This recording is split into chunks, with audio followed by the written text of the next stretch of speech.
I did what I did for the good of the realm. The realm? Do you know what the realm is? It's the 1,000 blades of Aegon's enemies. A story we agreed to tell each other over and over till we forget that it's a lie. But what do we have left once we abandon the lie? Chaos. A gaping pit waiting to swallow us all.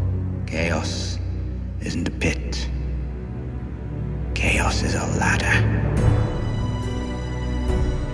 Many who try to climb it fail, and never get to try again. The fall breaks them.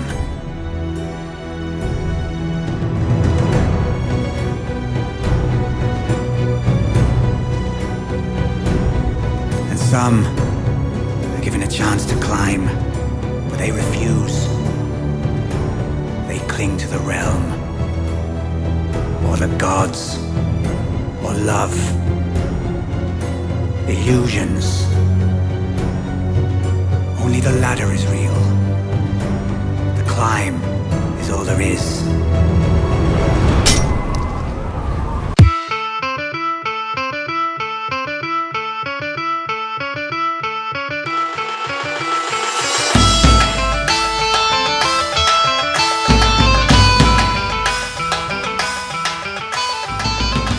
Hey everybody, welcome to our podcast. I'm Jason. And I'm Grace, and this is Game of Microphones, Episode 2. Woo, episode 1's not even on iTunes yet. I hate when you first put out a podcast, you don't know when it's going to go up. It just kills me. It takes a few days. Yeah.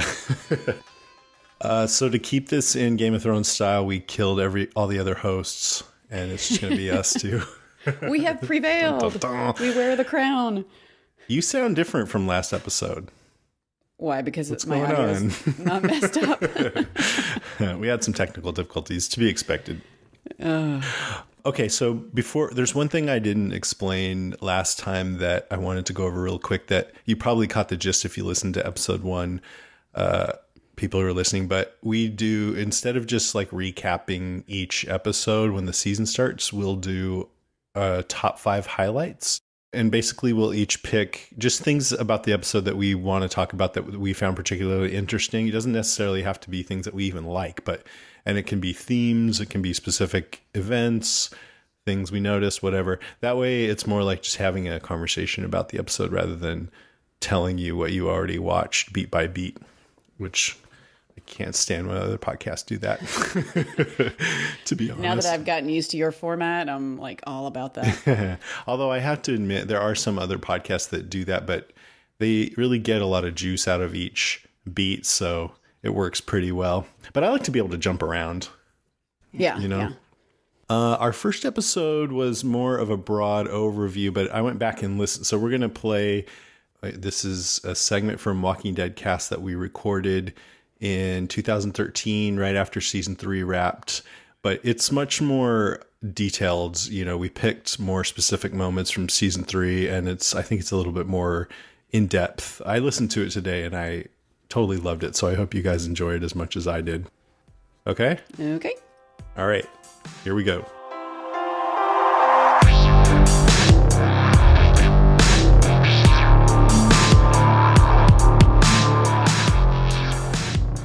Okay, let's move on to the main course of today's podcast, Game of Thrones Season 3. It will be totally spoilery, so if you haven't seen that, you should not listen. Okay, gentlemen, who wants to go first? You do. All right, Yeah. I'll go first. My number 5 it's actually a zombie kill. I thought the zombie kill of Season 3 was when Sam kills the White Walker. I loved it. I thought that was an amazing zombie kill because...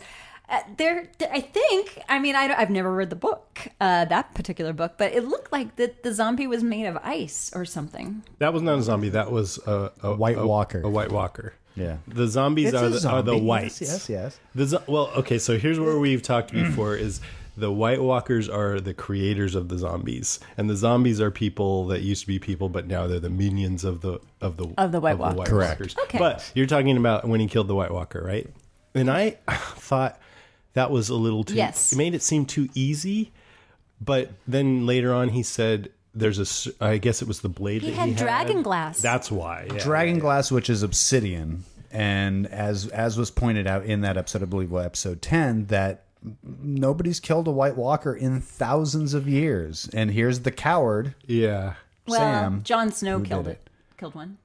Or did No, he kill a he killed a zombie? white. He killed a white. Oh. Which is A zombie. And those you kill with okay. fire. Okay, But okay. fire won't do squat to a White Walker. So it's all about actually, dragon they made a glass. point of saying Yes. this cowardly character is the Yes. first one to have done it. So the fact that dragon glass was able to kill the White White Walker. Walker Yeah.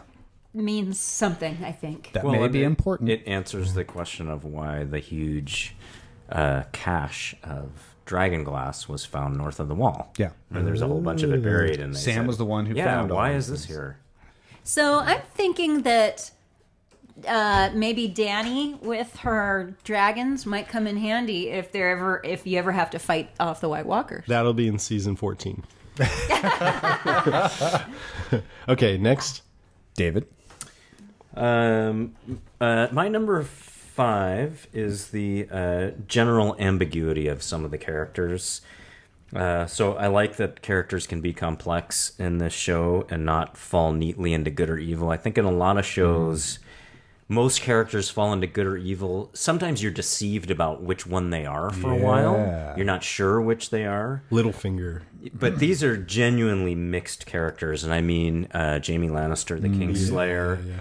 After a while, you have to say, he definitely did some bad things. Sure. He's not all warm and cuddly, but he's not all bad. He did some good things. And you can kind of too. understand why he did some of the things that you thought were just unequivocally bad before. Right, and I then can't understand why did he throw Bran out the window? no, that wasn't very. That's one of the things that's pretty clearly That's one not of the so bad bad. things. Yeah. Right, but he has this terrible reputation because he killed the king, and it turns out he actually was maybe doing a service to the people by killing the Mad King. Right. Plus, he started to take care of Brienne, which He came back and saved really her. got you empathizing with him. Right. So, I mean, he's Which I genuinely a mixed character, and I think we come to see that the Hound is a genuinely mixed character. Yeah. He's a badass. He's Right. killed a lot of people, but on the other hand, he has some sympathy for the less powerful. He saved both of the Stark daughters at one time or another. So I like that those things can coexist, and you can make up your own mind what you think about the person. Right on. One of the things this season brought forward that was always so great for me was the fact that two of my favorite characters have always been Jaime and Sandor Clegane for that very reason. And up until this season, I say that, and people looked at me like I was some evil bastard for saying I think Jaime's a great character. I don't think he's a great person, you but he's would. a great character. He has an actual genuine arc. Yeah. But going back to my number 5 now, I'm just going to refer to it as Peter Drunklage. The Tyrion-Sansa wedding and Tyrion's extraordinarily drunk performance during the wedding, and then his wonderful performance after the wedding when they were there in their bedroom chambers together, I thought was probably his best performance of the season in a season that saw a very diminished Tyrion as a major character. You know, he was pushed a little bit to the side, but along with his character, we also got one of the great things, again, for book readers, that we get a lot of nods to the books without being explicit, that there were some changes, but they worked, such as early on, I believe in episode 1 or 2 of the season, Cersei makes a comment to him about, I had heard that your nose got cut off. And he says, oh, no, that was just an exaggeration. Now, in the book, my apologies for saying that, his nose is cut off, half of it. He's a hideous monster at this point, where he's ugly to begin with, but now he's scarred and has no nose. The fact that they couldn't do that for this show, but still give a nod to it, and that he played it off wonderfully, even with this big scar, but then that drunk scene of him at the wedding and stopping Joffrey from doing what he was doing, got to give the nod to Tyrion early on. Do you think he was playing drunk, or do you think he was actually drunk? Actually, He's a professional. I'm pretty sure he was playing drunk, but he does it so well. And I think there are the requirements of television coming in here because Oh, I thought you meant was Tyrion drunk? That's what I was asking. Was Tyrion drunk? Oh, yeah. I don't He was- think. yes. I don't think Tyrion was that drunk. I think part of it was playing drunk because he was really trying to make he's sure like an that. alcoholic. No, I think he was 100% drunk. Miserable at Yeah. everything, and like, I'm gonna fucking drink. Yeah. One thing about that scene And there was another scene, where Joffrey went up to Tywin and he people are challenging him more, and he's not just chopping off all their heads and killing them all the time anymore. He is some, but it makes me feel like he's a little diminished this season. And as much as I hated him before, I'm starting to be like, come on, Joffrey, you gonna take that? You should be killing this guy. Like, you should be chopping off Tyrion's head right now. Don't say that to Roz. Yeah, like I say, not always. But there's a little requirements of TV creeping in there that I'm sure the producers realized that half of America's in love with Peter Dinklage, so they didn't want to make him too hideous. And Yes, that of course. person sitting right here. But it was also a matter of hours spent in a makeup chair that they said, they would just be too that's expensive true, to have this guy with is he half a like that nose. from the start in the book? No, during the Battle of the During the Battle of the Blackwater. I see. Oh. When I forget who it was that tried to kill him. No, he slices off his nose. I mean, he was ugly to begin with, and by this point in the books, he is uglier. this really hideous monster. And the scar right now Yeah. just makes him hotter. Well, I'm actually surprised they didn't do that. Yeah, I guess I would imagine it's not because of the requirement, or it's not because people are in love with Dinklage, because they're so the edgy on the practicalities. show. Yeah, I think it's the practical. I mean, this is the show that refuses to show a battle scene because it's too expensive. Yeah, That- but can't do I that. mean, it's so lavishly produced. I mean, it's an expensive show to even do what they do. But I wish they could do everything. Yeah. Okay. I'm glad they don't. I'm glad they didn't show him try to like give him a prosthetic hideous Yeah, face yeah. because he's so fabulous. Well, and people always think about special effects, but the biggest expense in a show is the actors, and this show has a lot of actors. Yeah. Yeah. Although not a giant amount of famous actors. They're getting there. Yeah. Yeah. And a show gets Yeah. more expensive as it goes goes along. along. Sean when their Bean was contracts the- run out. Sean Bean was the most well-known one. You saw what was. happened to him. Yeah. Kieran That's Hunt. probably why they're like, well, he's going to die anyway. Why don't we get somebody really expensive? Exactly. They've got Kieran Hines, and he's pretty well known, but they've that? barely shown him. He's one of the Northmen. Mance Raider. Thank you. You're welcome. Oh, right. And they barely showed The King of the North. And we've Yeah. seen him, 2, 3 times, maybe. Yeah, him for like a minute a each. total of 2 minutes, maybe. Yeah, exactly. And That was $100,000. No, right. probably was. And another gorgeous, majestic scene that probably cost them a lot of money is climbing up the wall. yeah. That Is your whole number scene 4? of climbing up the wall. No, that's actually not my number 4, but I just thought I'd bring it up. You know they filmed that at Mission Cliffs in San Francisco. No. My number 4, actually, I'm just going to go ahead and say it, is the Jamie Brienne journey together. I thought it was so beautiful, and yeah, I do. Jamie is partially redeemed in my eyes, for sure. He's a complicated guy, and he's got a lot of amazing things inside of him, and he's also still a killer, or a would-be killer, and a jerk. But he kind of pushes Brienne's buttons, but I think right now she is quite fond of him, and he did save her from the bear pit, which I love that scene. Would you want them to get together? No, No, because you think he's too much of a jerk for her? I think he really belongs to his sister. There you go. Well, no, that's the one true love of this Cersei. entire Wait, series. so it ended, he came and said hi, and she saw him, but we didn't see anything after that yet, right? Correct, In the series. It was a fairly undramatic reunion. Now, what's funny is the scene with the bear is the only scenes shot in L.A. because Bert the bear, it has a name, couldn't travel. Shut up! It's And in he- his contract. And is he the only trained bear in the world?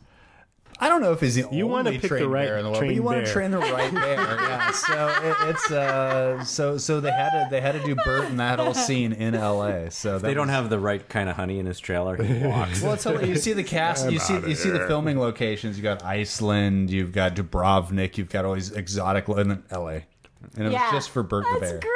Yeah. By the way, Bert the they bear. filmed a scene where Cersei immediately dropped her pants and climbed up a tower, but then they just didn't show it. So you've read further in the books. So, one of the things I love about Jamie and Brienne is I love that scene where they're in the hot tub, and he tells her about saving everybody's in King's Landing from Aerys Targaryen, and from what was Aerys Targaryen going to do? He was going to drop drop all the nasty wildfire.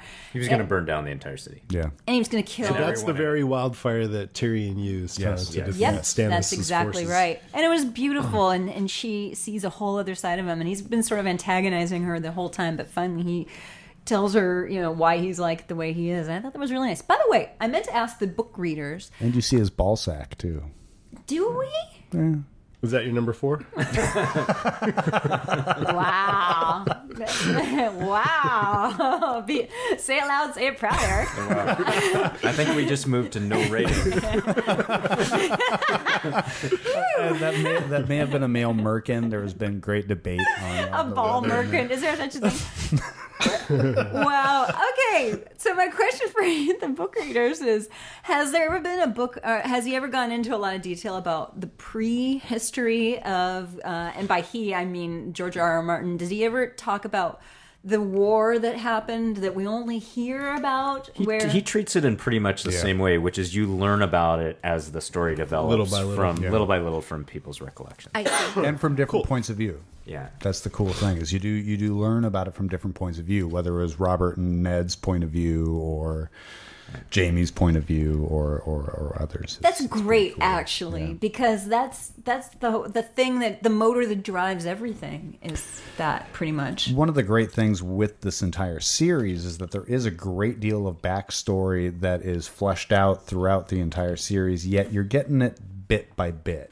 And there are certain elements that even book readers still have no clue as to what happened in the past. And a lot of what happened in the past is going to inform much of what happens by the end. And we have no clue. 2 more books left, right? Yes. Yeah, one thing I think that in this case, I mean, often reading a book can detract, I think, from your enjoyment of a series.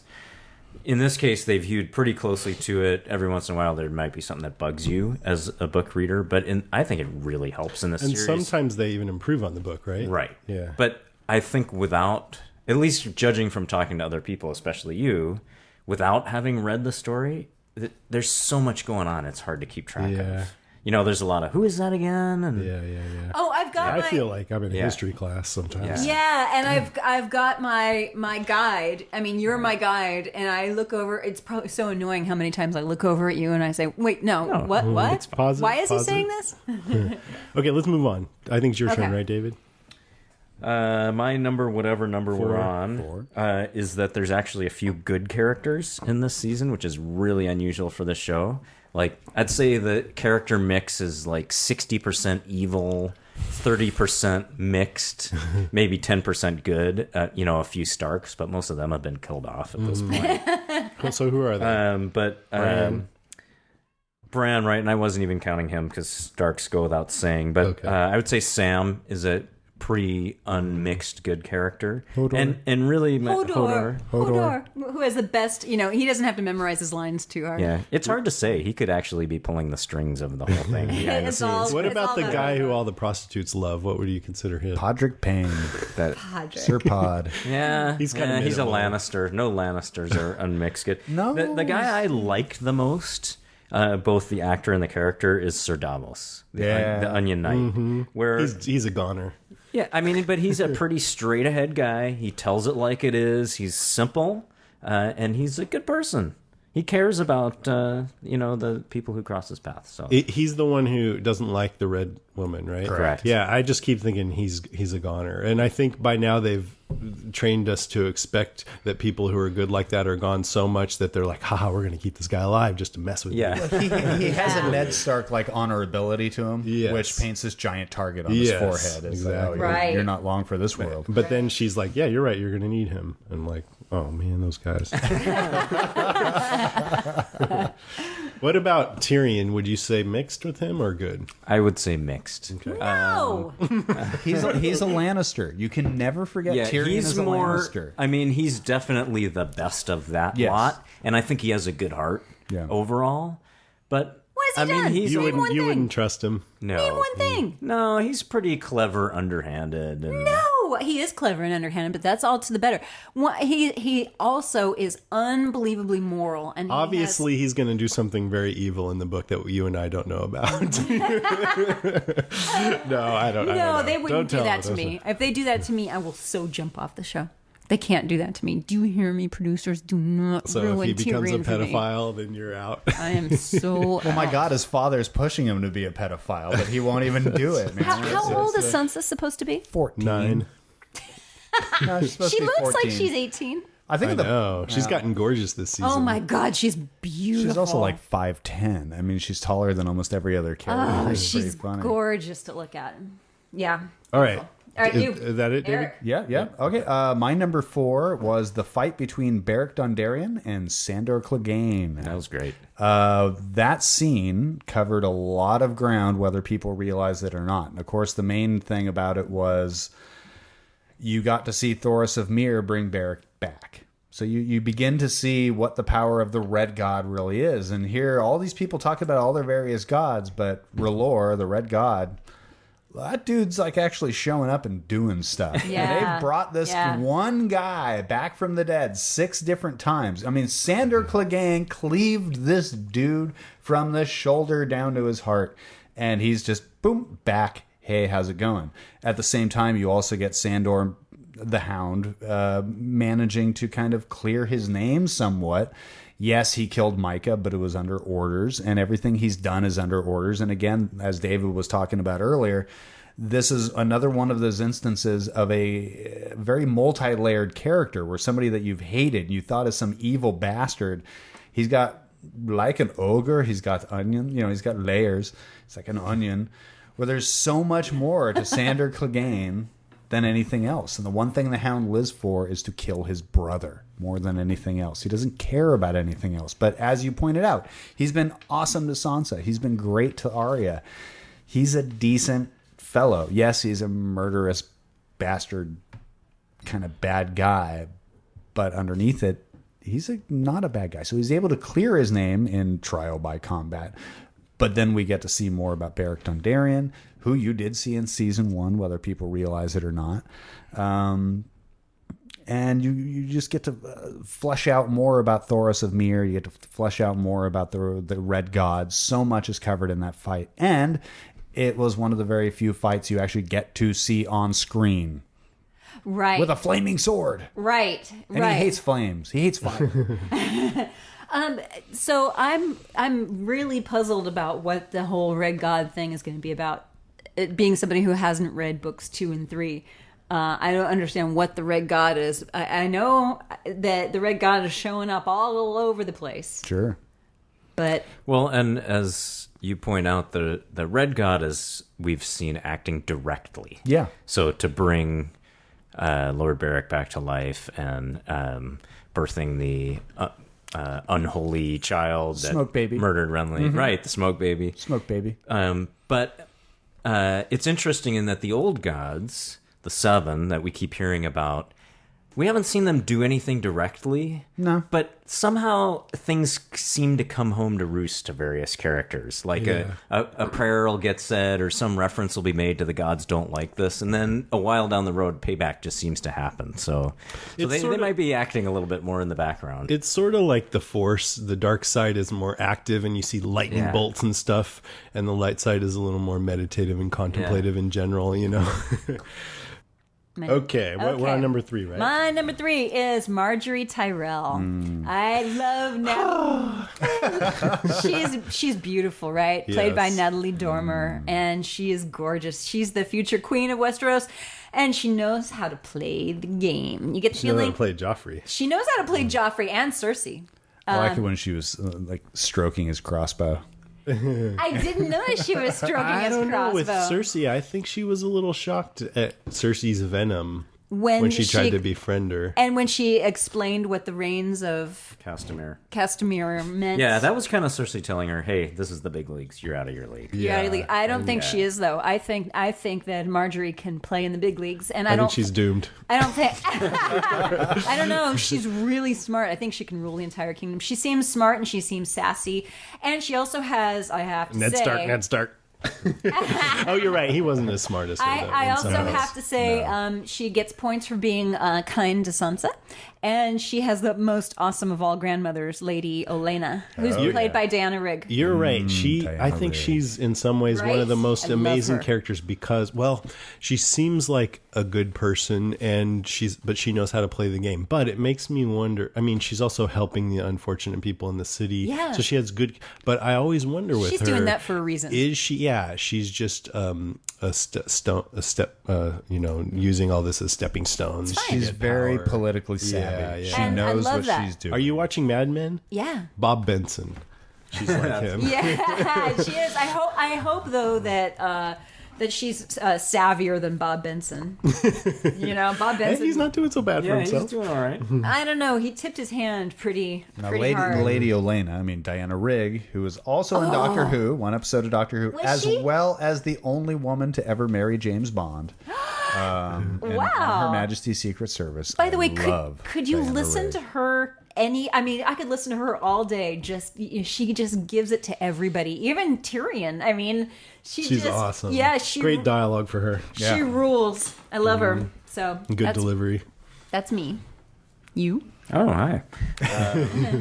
So Jason referred to this sort of obliquely earlier from the Joffrey point of view, but I kind of like that Tywin Lannister, who is really the evil mastermind behind just about everything bad that goes on, is having so much problem with his kids. I mean, he's having everybody killed right and left. The Starks, he's pretty much taking care of all the Starks. But I mean, he can't deal with Tyrion. He can't deal with Cersei. He can't deal with Joffrey, who I guess is his grandchild. Yeah. What do you mean he's doing great? He's got them all right where he wants them. Yeah. They're not happy about Yeah, it. kind of. But They're doing what he says. He just sent the king to bed. Without his supper. Without his supper. He's got Tyrion marrying Sansa. He's got Cersei marrying this other guy. It was such a great well, he line, got too. her. He got him to marry her, but he didn't get him to go any farther than that. That's so true. far. Well, yet. But he's Show him some porn. He's not having an easy time. It's a struggle for him, and the struggle is his own family. I mean, it's like a statement about He's surrounded family. by insufferable fools. I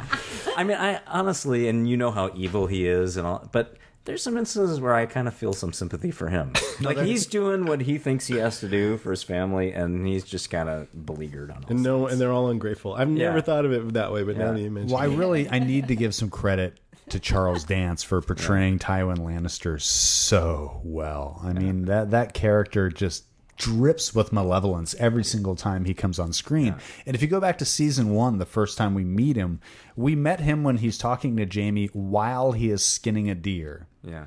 And he doesn't even blink. He has no problem with that. This is a guy who has no problem getting his hands dirty. He has absolutely no problem doing what needs to be done in order to win this war and in order to keep power. But the part where they're at Harrenhal with Arya, he's not completely unsympathetic in those conversations because he's smarter than most of the rest, and he's not mindlessly bloody. No, he's of course bloody not. only when it's necessary. But he also does that, and we get to see that side of him only because Arya is this little servant girl, and he can talk to a little servant girl like that because she's insignificant and doesn't matter, which was a nice little tweak from the original storyline where that never happened in the books as far as Arya and Tywin being together.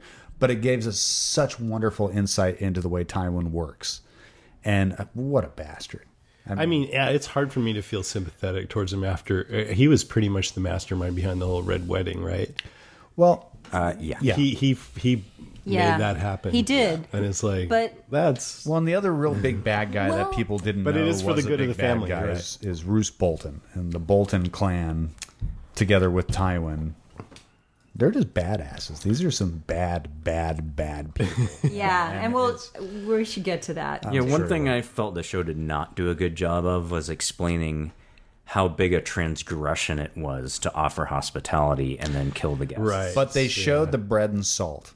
But that's only for people who read the readers. book. That was book readers. But they didn't make a big deal out of it. And the whole idea of that was once you break bread and have salt with a guest, they are under your protection, and there's nothing bad that can happen with them. Right. But we're Right, and that's such a powerful... I've read about that. Yeah, it's such a powerful right in that culture that is what enabled them to relax enough and be in their company without thinking that was going to happen.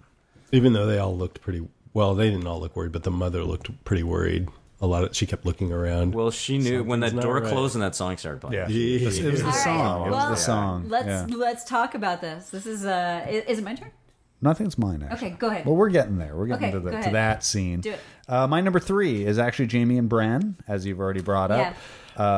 Specifically, I wanted to point out, especially for this podcast with the Walking Dead cast and all, the very Rick-like quality of having a hand lopped off. Now, this goes into the comic books. He looks more like I thought Rick would look on the screen, just his face and his hair and everything. Yeah, he's got a comic book Rick thing going on. Having Jamie lose his hand, and it wasn't really pounded into people's head that was his sword hand. That's a very important thing to him. He was his sword. He looked like very deflated. Oh, his sword hand. But the relationship with he and Brienne, it was already well on its way to becoming better. Once he loses the hand, and then once he goes back for her out of a sense of honor, out of a sense of nobility, and just out of a general sense of decency. Their relationship is absolutely one of my favorites, and it's always been one of my favorites in the books. It's been one of my favorites in the show. I think it leads him to move away from the evil Prince Charming into this nuanced, very multi-layered character that we just didn't get at the beginning. The other thing I want to say about that is the moment he loses the hand to it's not Vargo. What's his name? Locke. The character of Locke in the story is the one who chops off his hand.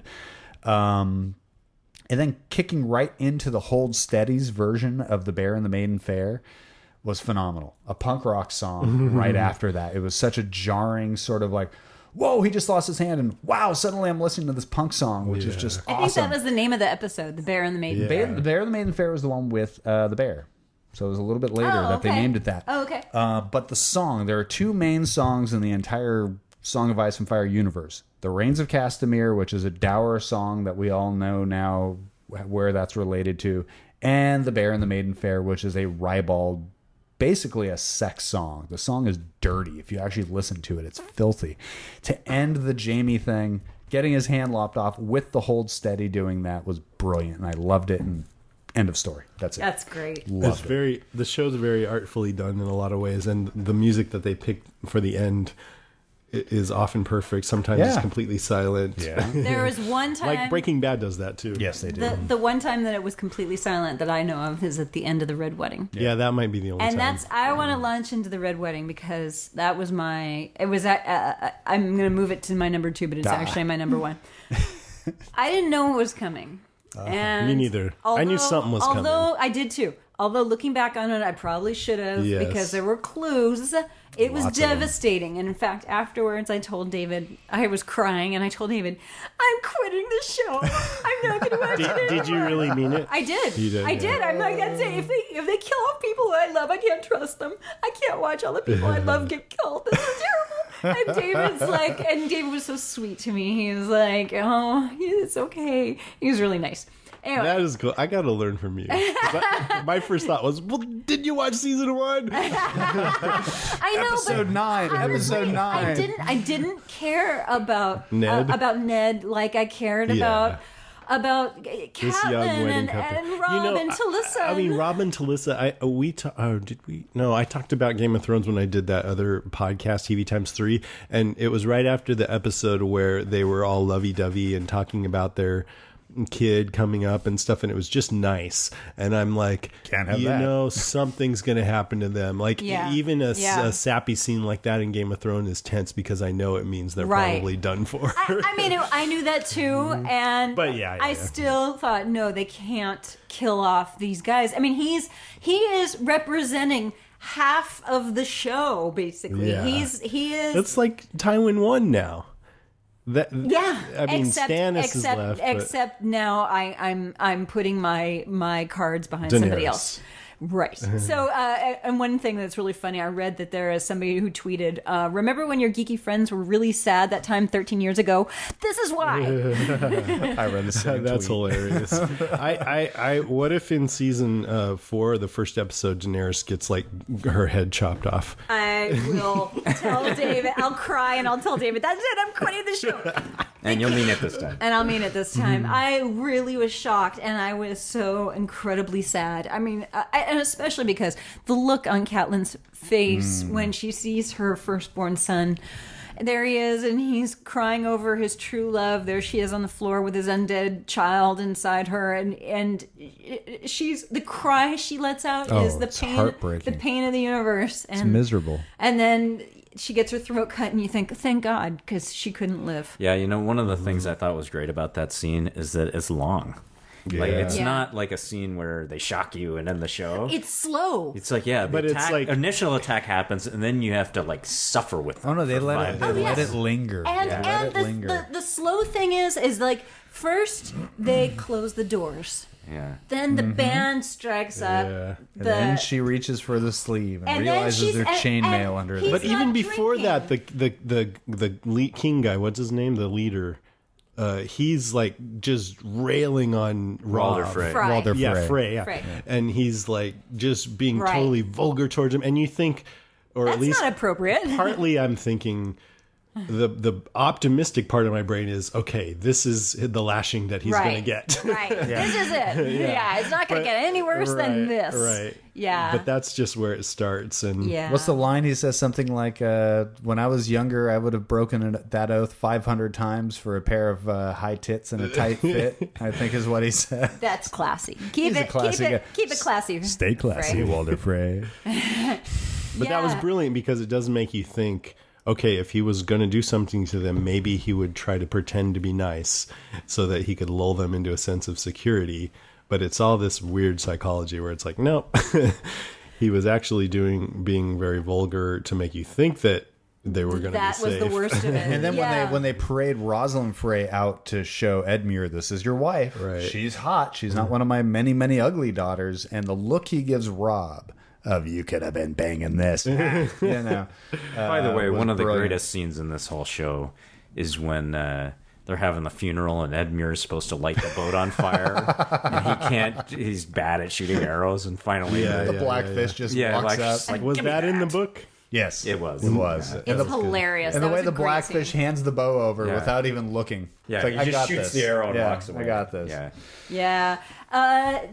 Also, the scene that came after, I think it was maybe even in the next episode, of Grey Wind's head on top of Robb's body, on top of the horse, The wolf? being the dire wolf being paraded around, and for Arya to see that, it's breaking Arya little by little. She's being broken. I will say I was very surprised they did include that scene. I really was. Only because it was never 100% sure that it actually happened, because it was always, again in the books, always told kind of like when Arya came upon those people and they were telling the story. Right. That's the way it was always told, was third person through other people. Right. There was, in season 2, what could have happened when Dany was in the Houses of the Undying and seeing all those visions when everything was going weird with her. One of the visions she sees was somebody with a king's wolf head on their body. When you read it the first time, you had no clue what the hell you were reading. If you had seen it on the show, it would have made too much sense, and it would have been too much of a spoiler, which is probably why they excised it. To see it actually on the show was shocking, and I'm surprised. Speaking of prophecies, the Red Woman, when she put the leeches on, what's his name? Yeah. I don't have the name. Gendry. Gendry. And didn't she curse 3 people? Yes. And one was Robb, Balon Greyjoy, and the one from Gendry's And Greyjoy dick is was fucked up. Joffrey. Yeah, Joffrey. So, that's interesting to me. That But is interesting. the thing I hate about this season the most, and I've heard other complaints, is having to watch poor Theon be tortured episode after episode. Come on, I don't want to see. Okay, look, we get the idea. Again, I know we're trying to avoid any kind of book discussion, but I want to say, in book 2, you're left with the impression that he's dead. Theon is dead. You don't find out any of this information until book 5. Oh wow. They have pushed forward certain storylines in a very big way. I'm glad, because people complain that books, I guess it's 4 and 5. 4 covers certain characters that are not a lot of people care about, and 5 is back to the ones we do. And so I'm sure they won't do that with a show. They'll keep going back and forth. But the thing is, in many events that occurred in books 4 and 5 are in fact concurrent with what's going on now. Right. Which is why the storylines are now being bled a little bit, and it's interesting. I think they spent way too much time with the Theon torture stuff. Yeah. They could have pushed it back a little bit further, and also Plus, they didn't have to show as much of it as they did. Yeah, and maybe it might have been more effective with less. I think it would have been. I mean, with the exception of now I can finally say Ramsay Snow, diddling the sausage was maybe one of the funnier scenes of the whole thing. But right, it was the original scene of it was great, where he escaped and that was great. And you think Ramsay was helping him escape, and then it was like psych. Okay, where are we, David? Okay, number 2. My number 2 is the development of Dany, and so we've seen her fake out the slave master when she took over the Unsullied and then betray them. She's gotten very clever and ruthless both. But I really, and concealing that she speaks the language and all that stuff. But, yeah. But the later part where she's dealing with the Second Sons, and Jorah Mormont and Barristan Selmy are trying to advise her and kind of tell her what's what. Sort of like, hey, little lady, we'll tell you how to handle this. Right. And she basically says, shut up, I'm handling it, and you work for me. And she handles it. She does. Yeah. So she has become a force to be reckoned with. Yes, that's a good way to put it. The one thing about this is, isn't it kind of convenient that she comes across this one land that's so easy to conquer because you make a deal to buy the slaves and then you kill and take your payment back. And then she goes to another place that happens to have, it just seems very convenient how she's been able to amass this force. Now, on the other hand, I've been wanting her to do that because I want to see her come in and try to take the throne back, but it feels too convenient. I think all of these cities are surrounding something known as Slaver's Bay. So they're all slave cities, and it's that part of the world where, so if the Dothraki are one of the forces there, they don't have these weapons at their disposal. They're not going to be clever and political and it just seems like a flaw in the system that you could have this whole army of Unsullied that anyone with enough money could come and buy and then kill you and take the money back. But not anybody. The person who can do it is the person who has 3 dragons. Right, or however much money it would take to buy those, because he does offer to sell them for the right amount of money. So if you were a rich person, you could do it too. Right. Like tons and tons of gold or something like that. But I love that she basically makes the deal, and then her dragons burn him to a crisp, and she's like, oh well, you know what? He was a slave trader, and I'm going to free all the slaves, and if you want to come with me, great. Am I right in saying, by the way, that all 3 seasons ended with essentially the same shot? They all end with the dragons. No, you're wrong. Season 2 ended with the White Walkers. Yeah.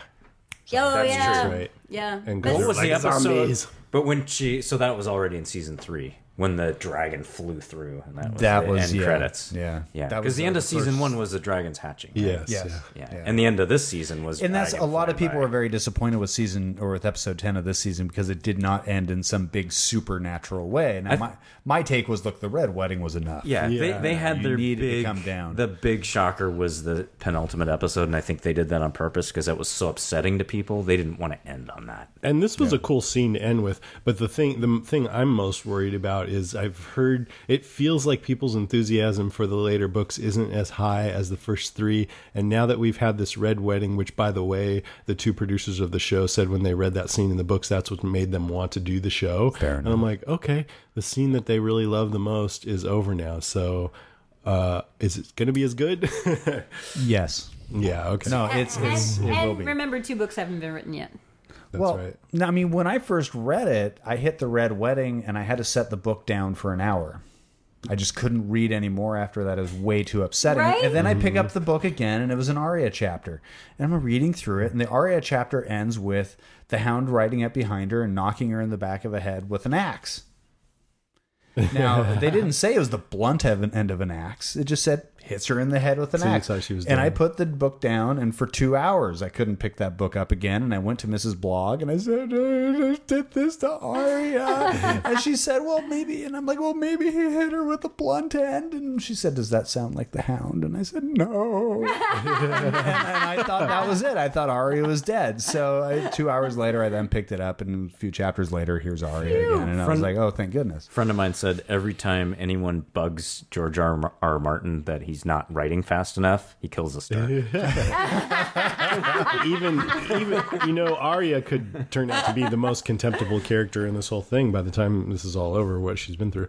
But even George R. Martin, I read that he got to that point in his writing of the Red Wedding, and then he just skipped the scene and wrote after it because he couldn't bear to write it, and then he came back and wrote it last or something like that. Really? It's rough, man. It's rough. I thought they did a beautiful job filming it. They did a remarkable job. Those bastards. All right, my number 2, mirroring David. Obviously, the book readers are probably going to have the similar sort of things. Dany acquiring the Unsullied. Again, all of Dany's storyline, but that scene in particular of her getting the Unsullied and the way that she tricked that asshole was just fantastic. That she gets Missandei from him before doing anything. And here's one little tidbit I loved was the fellow who is behind the languages, the one who created the Dothraki language for the show, the one who's creating the Valyrian for the show. He created the 2 different versions of Valyrian that exist, High Valyrian and Low Valyrian. The Low Valyrian is known as Gaspari. When she said dragons are not slaves, the word she used for slave was specifically in Low Valyrian, so he would know that she knew the difference. Now, us fans shouldn't know that, but the linguistic guy behind it was so detailed, he made sure to put that in there. That's how intense this show gets behind what it's doing. The other thing I will mention about the whole Dany storyline is the introduction of Fabio Naharis, a.k.a. Dario. Is his name really Fabio? No, it's Dario Naharis. But that guy is awesome. And I don't know if you noticed the hilts of his swords, but they are 2 women. I did And he is not notice always fondling with his fingers his 2 ladies on the hilts of his swords. That's awesome. That guy is just walking, talking sexual energy going on, and he is awesome. And I'm so happy they introduced him, and I'm happy they changed him from the novels, because in the novels he's got a tri-forked purple beard, and a gold tooth, and there's all these other things.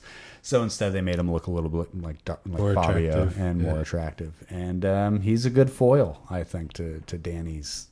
I can't wait. I can't wait. I'm glad he wasn't killed. No, he's far too handsome for that. And he had the bag of heads for her. He had the bag of heads. Here. This is sword hilts. Valentine's Day. I got a come bag on. of heads. Like you wouldn't appreciate a bag of heads. I would. I mean, there are so many heads getting sent around in this show, like mailed to other people. Yeah. I mean, I don't know what you got for and Father's penises. Day, but I don't know what you got for Father's Day. Oh God, the penises. Penis in a box. Somebody A should dick in a start. box. Somebody should start a company there called HeadX. Yeah, that's what I was going to say. Market for this service.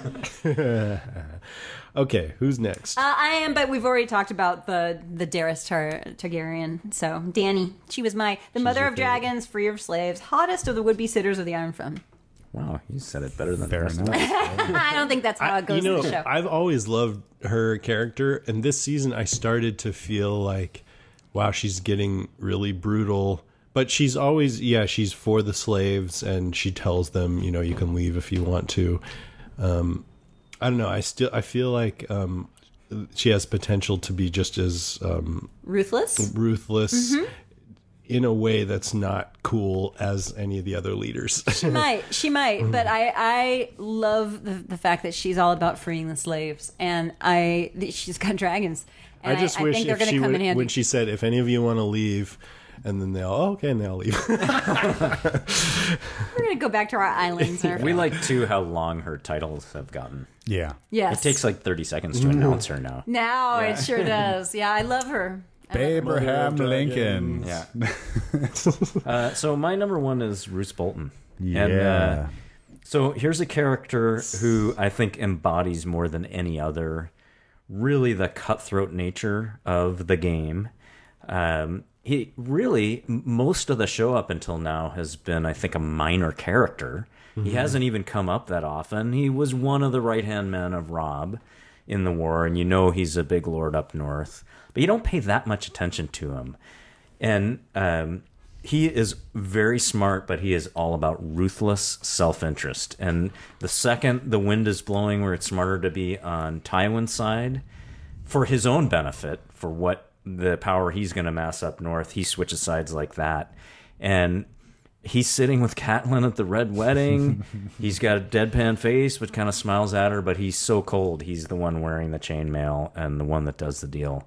And I think the character is being written and acted very well, and it is the really the archetype of the character who could succeed in this world. And what was really cool is, if you notice, every time Robb and Talisa were having any sort of nice romantic moment together throughout all of season 3 and even the end of season 2, Roose would just appear.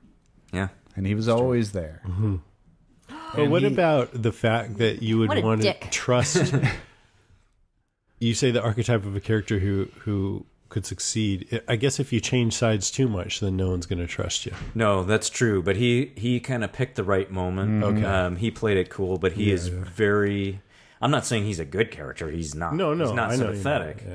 But he's very, effective. Very clever, ruthless, and practical about everything he does. And one of the things he says is true. If Robb had taken his advice a couple times, Robb would have been a lot better off. And his advice was ruthless, practical advice, but he's right. This is the first time I've ever really thought, maybe Robb shouldn't have married this girl. And they'd both still be alive. Yeah, like our modern notions of if you love someone, you should marry them are not appropriate here. Well, Robb made a king. couple of mistakes. I mean, one of them was marrying Talisa as opposed to one of the Freys. The other one was killing of Lord Karstark. I think that pushed Roose into that direction as well, although things were already in play.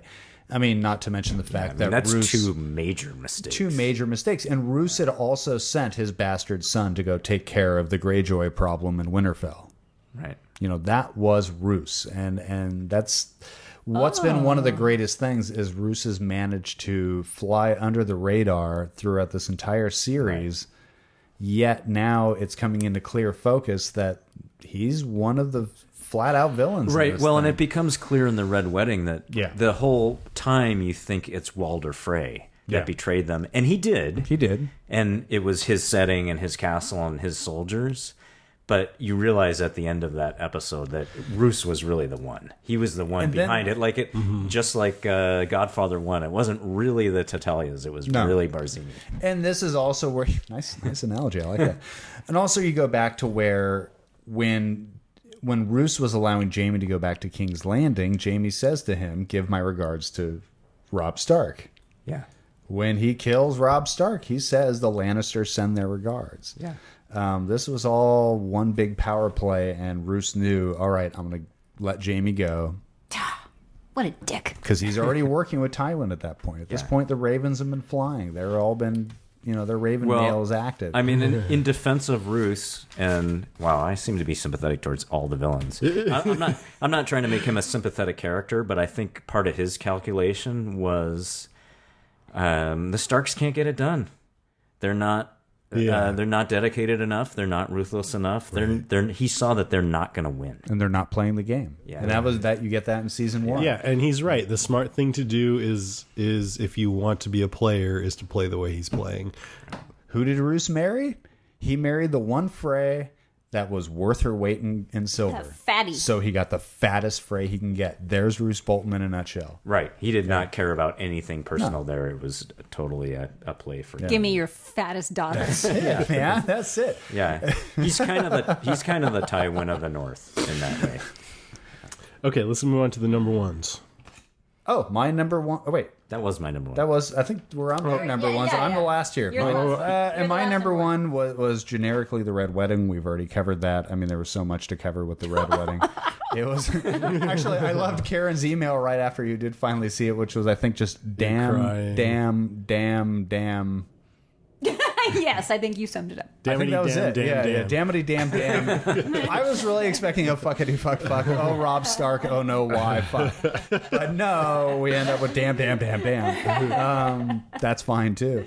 The Red Wedding. I mean, for those of us who knew it was coming, this is the one thing that You don't know how hard it was to not say anything about that for 3 years. 3 years. We've been biting our tongue. Good job, you guys. Biting our tongue for I'm impressed. 3 years, knowing. I should have didn't dropped know. you a hint. Don't get too attached to Rob. I kept hearing something's coming, and this season, but no details. So No. I was really happy. And one of the one. Okay, Yeah, me I too. will elaborate on the one really brutal thing that surprised those of us book readers.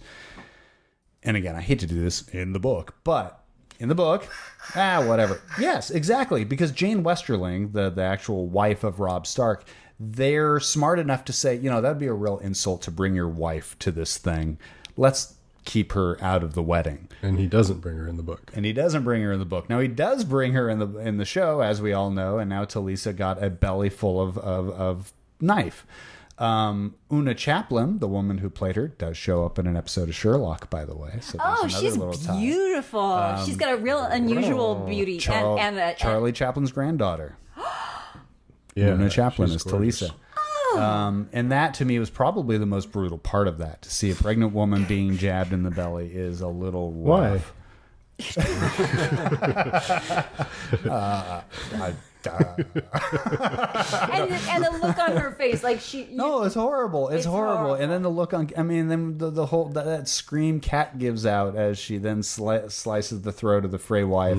And then the way the man casually comes up and slits her throat. I mean, the Red Wedding was probably one of the most impactful, powerful moments of TV I've ever seen. So. When it ended, too, Jenny and I just sat there, much like when Ned Stark died in season 1, just like, man, this is a drag. And there's no music. It's so quiet. I was just, after that, I just said to David, that's it. If he's going to kill off everyone, So what changed your mind? Time passed. Whatever. No, I'm glad the show fearlessly does this. It's one of the things I like about The Walking Dead that I think is starting to go away, but you never know who's going to be around. I also gave Karen an assurance. Can I say it? Yeah, do it. I told her nothing worse than that happens later. Okay. Now, I can't imagine. That's not fair. I can't imagine. That's not fair. I can't. Well, because to me, I can't imagine anything worse than that. But I gotta say, the next episode. Ygritte. Okay, yeah, an honorable mention has to go to the. Yeah, but we didn't even touch on. I don't think the so John because Ygritte thing. whatever happens later, your innocence is completely gone. The And my characters you innocence love is from the completely gone. beginning But are the wait a stars. second. Then Ygritte, he breaks up with her and says, "Baby, you knew who I was when you got into this thing." And she did. Fine, you're a crow. You know nothing, Rob Snow. You know nothing, Jon Snow. Jon Snow, whatever. Lard so Bones. then she fills him full of arrows, and I said to David, "You told me nothing bad was gonna happen." You didn't I didn't say that. nothing bad was going to happen. You I said nothing as bad as worse. that. No, I said nothing worse. Well, Jon Snow was gonna be my worse. That's worse than the Red Wedding? Yes. Because he's hot. No, because he's the bastard child, and his heart is really pure. He's a bastard child. Yeah, he's had a rough time. His heart is pure. Yeah. Was that like a... He gave her the Lard's kiss. Yeah. It's not that pure. And when I saw that he wasn't, Okay, so I was wrong. I was thinking, she just passed right by him, or he just passed right by her, and he was going to leave her there. I thought maybe some women watching that, and I had a little bit of this too, was like, get him. He fucked you over. no way. She was annoying. She's nasty. What? What? from the beginning. Annoying? What? Well, see, now I gotta Rose say, Leslie David and I is have had lovely. David and I have had this talk. She's from In the book, Downton Abbey, she's by the way. in the book. Yeah, I know. She was like the one of the maids. in the book. In the book, they flesh out the relationship a lot more, and you really believe in the relationship. Correct me if I'm wrong here, of John and Ygritte. But in the show, she just seems like I don't know. She just seems like a No, actually, that went by pretty quick in the I show. would disagree a little bit, because in the book, I get the sense that it's like, I like boning you, Jon Snow, so let's stay together. But as opposed to the show, which is all like love, love. I mean, the love thing in the show, I think, was hammered much more. They never had any moment. Okay, in the book 141's where- also going at the end. I like boning you. Okay, let's right. let's move along. All right, anything else you guys want to say about season 3? Overall, amazing season, right? Loved Yes, it. Can't loved wait it. to see next. I hope it stays as good as it has been. Yeah, glad to have you guys on who can keep all the names straight and everything. You know nothing, Jason Kabas. I don't know anything. I'm a maid and I'm pure and fair. I'll never dance with a hairy bear. I call it night, but you're a bear. All black and brown and covered in hair. He lifted her high in the air. He sniffed and roared and he smelled it there. She kicked and wailed, the maid so fair. He licked the honey all up in her hair.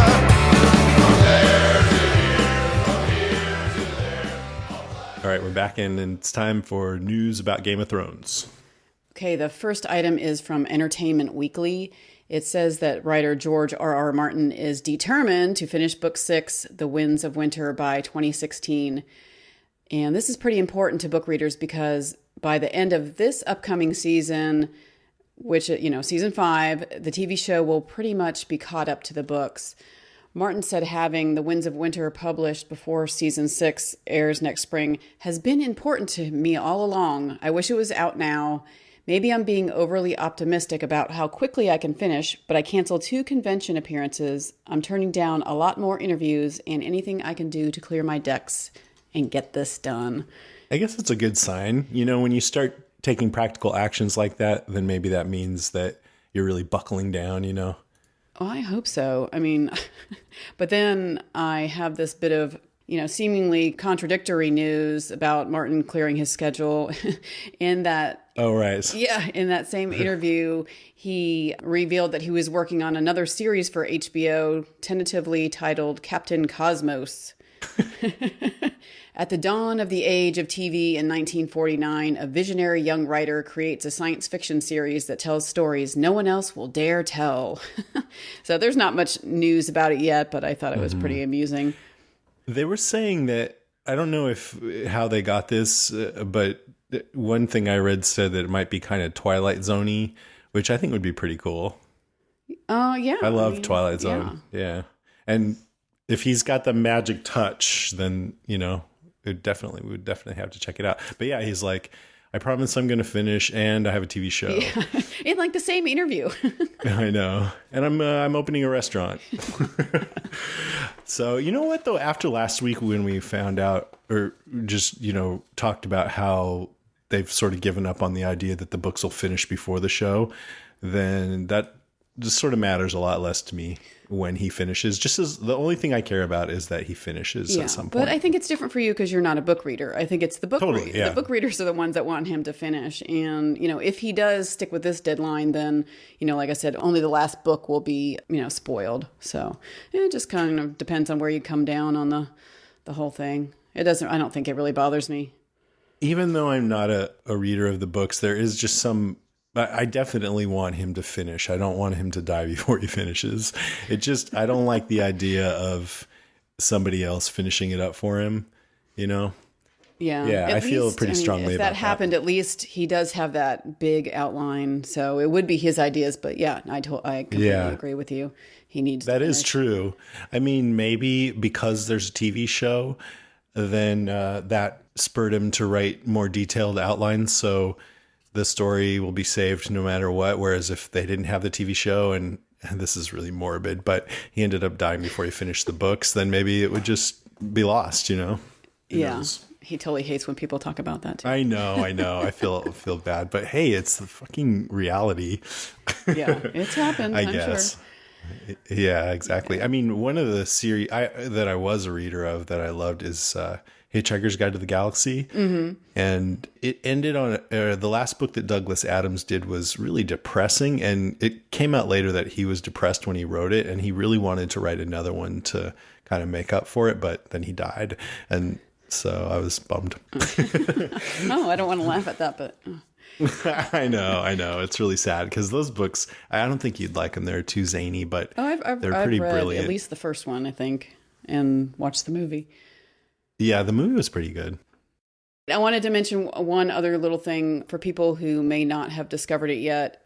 This HBO's viewer guide, I just thought it's a really wonderful resource for viewers, just to use to refresh your memories on the characters between seasons or whatever, and the houses and the histories. And I wanted to point it out because it's especially good for viewers who have not read the books. I said you'd be really careful on the internet, but this is show specific, and you can choose to dig into references by episode. So even if you're not up to date, you won't have to worry about avoiding spoilers and whatnot. It's all safe, huh? You can really control what information you get. Yeah. So if you're not a book reader, it's a really good resource. But you can find the guide at Game of Thrones on HBO.com. I just saw that today. I'm going to have to go catch up before we get into season 5 so I can refresh myself on everything. Yeah, each day on Facebook, they've been putting out a little bio highlighting each little different character and everything. And that's from that viewer's guide. Right on. All right. Anything else? Nope, that's all. Okay. Let's move on to Raven's Calls.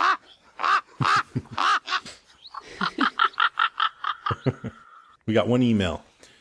This is from our friend James Skylunas. Hey, James. He says, "Hi, Jason and crew. I know I'm probably writing this after the recording of the Game of Microphones premiere. Yep. But I wanted to send you my congratulations and my thanks for putting this podcast together." You're welcome. I found Walking Dead cast in early season 3 and have spent 3 grand years listening to you and Karen. I found other good Walking Dead podcasts, but nothing as good as yours. Oh, I don't usually read praise, but I only got one email this week, so it's really nice. Thank you so much. With my interest in podcasts buoyed by you, I went searching for a similar podcast for Game of Thrones to no avail. I sampled well over a dozen. All had their upsides, but none of them had the same feeling that your podcasts do. You ruined podcasts for me, I guess, but now you come to your own rescue. I was thrilled when you announced Game of Microphones, and I'm really, really looking forward to hearing your work over the coming months. I have a group that I watch Game of Thrones with, and I plan on hooking them all on Game of Microphones as well. And no pressure, right? Just kidding. He says, a haiku for you. Like all else in this series, it took 5 years to produce Game of Mics. Yeah, totally. I mean, we've kind of been doing this podcast already since the beginning, but we've just done 1 episode per year. That's all. He says, good luck, James from Portland. Thanks, James. Thanks, man. That was really sweet. And next time I want to see to Gracie and crew. No, just kidding. No, that was a nice I'll write email. that one. You'll write it. So sweet. Cool. Let's move on to book talk. Well, as we mentioned in the last episodes, the Game of Thrones TV series stays pretty faithful to the books. Most of the changes are to, mainly simplify the story or reduce the number of characters introduced or make some plot points really obvious. And I don't know, it's a really big task to detail each and every change. So I just thought I'd pick a few to mention. So you're talking about differences between season 3 and then the books, right? Yes, differences between season 3 and the books. But one of the changes I really enjoyed, and this is kind of a small one, but it was the expansion of Gendry's character. Now, Gendry is the unacknowledged, or one of the many unacknowledged bastard sons of Robert Baratheon.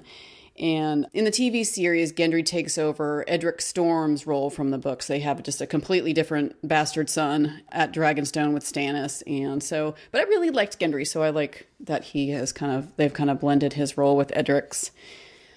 The next one I have is Sir Barristan Selmy introducing himself to Daenerys under different circumstances that of the book. In the book, he uses this false identity, and I assume they didn't do this in the TV series because viewers would just recognize him immediately. It's stated in the books that he does this because he wants to assess Daenerys' character before committing himself to her. And also in the book, he was with this other character that hasn't been introduced yet, and I'm not sure if the character will ever appear, but he was a favorite of mine, so I kind of hope he pops up. I think it's still a possibility that he could pop up in season 5. So we'll see. Another change that I thought I'd mention was the interaction between Arya Stark and Tywin Lannister. When Arya and friends arrive at Harrenhal in the books, she has a variety of jobs, but eventually becomes cupbearer to Roose Bolton, whereas in the show it's Tywin Lannister. And I'm not sure of the reasonings behind this, since Roose Bolton had already been introduced by this point. But, I thought maybe it was just to give more screen time to Charles Dance, who plays Tywin, which is just a joy to watch. The relationship between the two of them, they had really good on-screen chemistry. It would have been interesting to see how she would have interacted with Roose too, but yeah, Charles Dance is awesome. Yes, he rocks. And he has really, they introduced Tywin Lannister much, right away in season 1, basically, where he comes into the story a little later in the books. So, but anymore, Charles Dance is a good thing, in my opinion. Okay, the last one I wanted to mention is that in the TV series, Robb Stark's wife was present at the Red Wedding, whereas in the book, she's not present. In the TV series, Talisa was killed by being stabbed in the stomach. I don't think anybody could forget that. But this didn't even happen in the books. And actually, Talisa takes the place of a character named Jane Westerling. And the entire story of Robb's wife was changed completely because I think, Robb's not a point of view character in the book, and we kind of only hear of his marriage after it's already taken place. And, I think they wanted to tell the love story, maybe give a little more reasoning as to why he went back on his word about marrying Walder Frey's, one of his many daughters. Does it seem like the TV show is a little more romance and love centered, and the book is a little more cold about those things? Yeah, I think you could say that.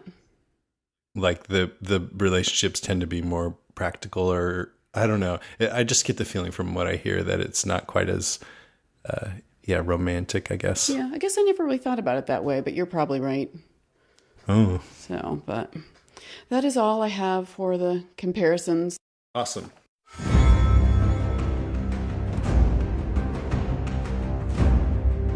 All right, that's our show, episode 2. Thank you so much for listening, everybody. If you'd like to write into us, you can email us at game@podcastica.com.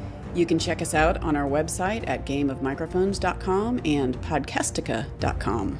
We're also on Twitter at Podcastica and on Facebook at facebook.com/Podcastica.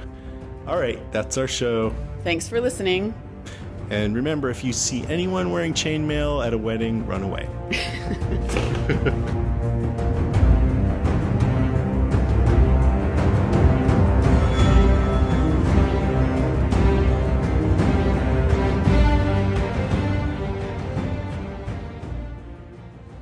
You know nothing, Jon Snow.